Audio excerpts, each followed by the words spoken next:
morning, everyone. I'm in my gentle place again, and I just realized that I really love this room, and you might be getting a lot more devotionals from here. On the wall behind me, you can see one child. That's me as a very young girl. Here's another child. I'm still waiting for the other painting of my third baby. I might have to end up painting it myself. And I just want to tell you that a day of I've been feeling quite sort of pressed together, and in Afrikaans is a wonderful saying, in 'n blik gedruk. It means to be pushed into a blik, a tin, like a big fat cookie, and with a lid on and airtight, and like feeling. And today I feel quite sort of open and free, and I know that this room makes me feel like that. But I feel like that because God has really showed me so many things around what I am doing and what I'm going to be doing and what I should be doing.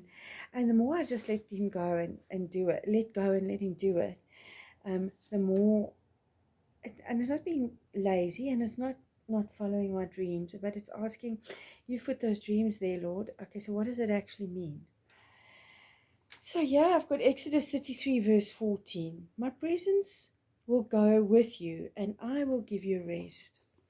My presence will go with you and I will give you rest. And Exodus is where God is telling the Israelites, come out of Egypt and I will walk with you in the desert to your new place that I've prepared for you. And I will be with you there all the time. I will be right next to you. I will go with you. You will never be alone. You will never be unsafe. You will never be hungry. You will never thirst. And he promises to walk with them, and he did for 40 years. He walked with them for 40 years. They didn't always believe him. They didn't always recognize him. They didn't always understand what he meant. They weren't perfect, but he never left their side. There was a pillar of light, a fire, a cloud in the day and fire at night. And this cloud or fire would move or would stop, and there the Israelites would be with God. They knew this was a visual representation of who God was for them, and who was their savior, and who was the one that was going to bring them out. Yes, and they were arrogant, and they made some messes, and Moses ended up not going into the promised land because he didn't trust God entirely at his word, and but still God fulfilled that promise. And when you get married in a church, he says there's that promise, and you get married under God, you are married under God. When you walk a path next to God, not just in marriage, in your business, in a friendship, on your own, there he says, I will be there. That promise is there. I will be there, and I will be walking with you. You know, he was there in the lion's den with Daniel. He walked through fire and water, and he brought this is a powerful God. And if you can't imagine, because you cannot see him in the things that he has already done for you. See him in every month that you've had enough to eat and drink. See him in every time you've been able to help somebody, or that you've taken your last little something and thought, oh, Lord, I really have nothing, but they've got less in me, so here I'm giving it. And then he comes to the party big time, and he brings to you what you need. Speak to those that have relied entirely on him, like missionaries and ministry couples and things like that. And just look around you.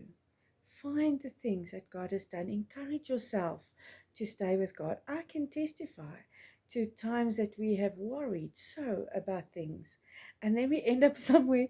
It's like weird because you got nothing, and you're worried about the next thing to eat, or where the school clothes are coming from, or whatever, and you find yourself like on holiday next to the ocean, and you think, how did that happen? And you look back, and only God's hand is in it. And sometimes the worries don't generally actually go away.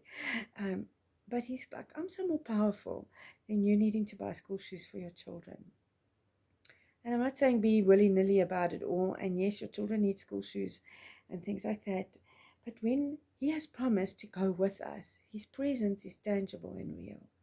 So I encourage you to look at Him and go, Lord, I'm relying on that presence now. I mean, even now, I mean, I have had so much evidence of a God walking with me, and I still have my doubts sometimes because this world just is so physically overwhelming sometimes.